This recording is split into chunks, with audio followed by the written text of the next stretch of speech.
Assalamualaikum warahmatullahi wabarakatuh. Baik, di sini menjelaskan materi mengenai prinsip, motif, dan tindakan ekonomi. Jadi, ekonomi merupakan semua yang berhubungan dengan upaya dan daya manusia dalam memenuhi kebutuhan hidupnya untuk mencapai suatu tingkat kemakmuran. Dalam kegiatan memenuhi kebutuhan ekonomi terdapat kelangkaan. Nah, apa itu kelangkaan? Kelangkaan terjadi karena adanya kesenjangan antara jumlah kebutuhan yang beragam dan alat pemuas kebutuhan yang terbatas. Dalam pemenuhan kebutuhan harus sesuai dengan kaidah-kaidah ekonomi dengan adanya proses pemenuhan kebutuhan. Proses pemenuhan kebutuhan terbagi menjadi 3. Yang pertama, tindakan ekonomi. Yang kedua, motif ekonomi. Dan yang ketiga, prinsip ekonomi. Nah, apa itu prinsip ekonomi, motif ekonomi, dan tindakan ekonomi? Apa itu tindakan ekonomi? Tindakan ekonomi merupakan tindakan yang dilakukan seseorang berupaya untuk memenuhi kebutuhan baik lahir maupun batin agar tercapai tujuan kesejahteraan dan kepuasan. Jadi, tindakan manusia dalam memenuhi kebutuhan disebut dengan tindakan ekonomi.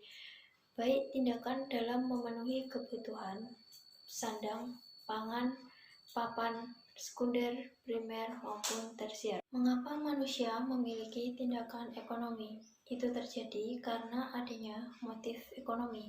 Apa itu motif ekonomi? Motif ekonomi merupakan dorongan atau alasan yang membuat seseorang untuk melakukan tindakan ekonomi, baik dari dalam diri sendiri maupun dari luar. Apa itu prinsip ekonomi? Prinsip ekonomi merupakan panduan dalam melakukan kegiatan ekonomi untuk mencapai perbandingan rasional antara pengorbanan yang dikeluarkan dan hasil yang diperoleh, atau dalam arti mudahnya, yaitu dengan pengorbanan sekecil-kecilnya untuk memperoleh hasil tertentu, atau dengan pengorbanan tertentu untuk memperoleh hasil semaksimal mungkin. Jadi, dalam prinsip ekonomi, ketika kita melakukan tindakan ekonomi, kita akan berusaha dengan pengorbanan tertentu untuk memperoleh hasil yang maksimal. Jangan sampai pengorbanan kita besar, tapi hasilnya tidak maksimal, ataupun dengan pengorbanan sekecil-kecilnya untuk memperoleh hasil tertentu. Ekonomi disebut juga dengan ilmu memilih. Manusia memiliki banyak kebutuhan. Jadi, manusia memiliki banyak sekali kebutuhan.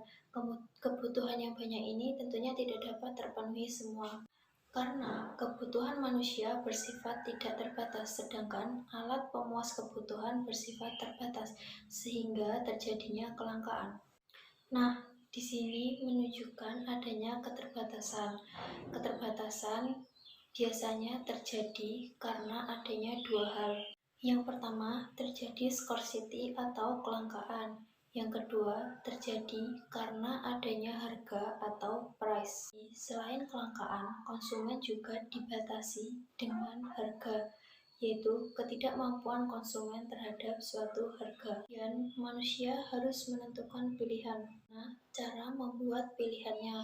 Nah, kita harus membuat skala prioritas. Itu skala prioritas. Skala prioritas di mana kita harus membuat daftar kebutuhan dari yang sangat penting dan mendesak, sangat penting dan tidak mendesak, penting dan mendesak, sampai dengan tidak penting dan tidak mendesak.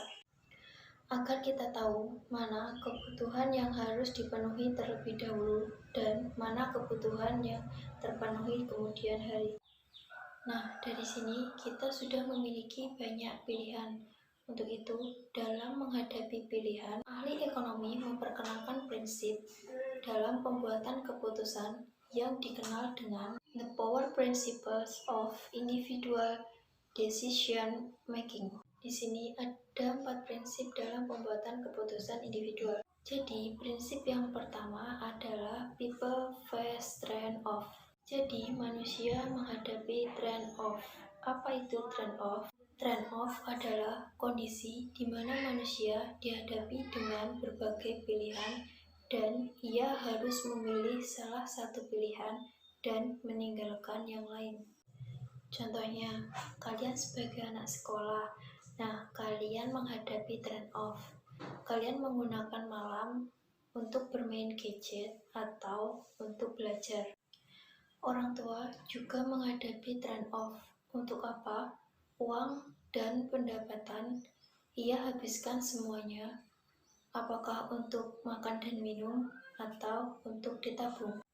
Negara juga menghadapi kondisi ini. Negara memiliki pilihan untuk menghabiskan uangnya, digunakan untuk membeli sistem keamanan atau digunakan dalam kegiatan pendidikan dan kesehatan. Selanjutnya, prinsip kedua, biaya adalah apapun yang kamu korbankan untuk mendapatkan sesuatu. Jadi, sebagai makhluk ekonomi, perlu memahami tentang konsep biaya untuk menentukan pilihan yang rational choice. Apa itu rational choice? Rational choice compare benefit vs cost. Ada 2 hal yang perlu dibandingkan. Yang pertama adalah manfaat dan yang kedua adalah cost. Ketika kalian ingin mengambil keputusan, harus membandingkan manfaat dan biaya. Apa itu manfaat? Manfaat adalah apa yang kamu dapatkan. Dan apa itu biaya? Yang pertama, apapun yang tidak sanggup kamu beli. Dan yang kedua adalah apapun yang tidak dapat kamu lakukan. Contohnya, ketika kalian tamat SMA, kalian dihadapi dalam 2 pilihan. Apakah kalian memilih untuk kuliah ataupun untuk bekerja? Ketika kalian memilih untuk kuliah, maka yang kalian dapatkan yang pertama, pengetahuan, yang kedua skill, yang ketiga pembenahan mental. Namun, ketika kamu kuliah, yang kamu korbankan adalah yang pertama, apapun yang tidak sanggup kamu beli. Di situ, ketika kamu kuliah, maka kamu akan mengeluarkan uang untuk SPP, beli buku, praktikum, semua menggunakan uang yang dikeluarkan untuk kuliah. Jika kamu tidak kuliah, kamu bisa gunakan uang tersebut untuk membeli yang lain, bisa beli HP atau motor dan lain-lain. Itu artinya HP atau motor tidak dapat dibeli karena keputusan untuk kuliah, sehingga apapun yang tidak dapat kamu beli disebut dengan biaya. Yang kedua, apapun yang tidak dapat kamu lakukan jika kalian memilih kuliah, maka kalian akan menghabiskan waktu 4 tahun untuk kuliah dan banyak hal yang tidak bisa dilakukan dalam kuliah. Misalnya, tidak bisa jalan-jalan ataupun traveling. Ataupun kalian seharusnya bisa bekerja dan mendapatkan uang daripada kuliah. Jadi cara berpikirnya adalah apa manfaat yang kita dapatkan dan biaya yang kita keluarkan.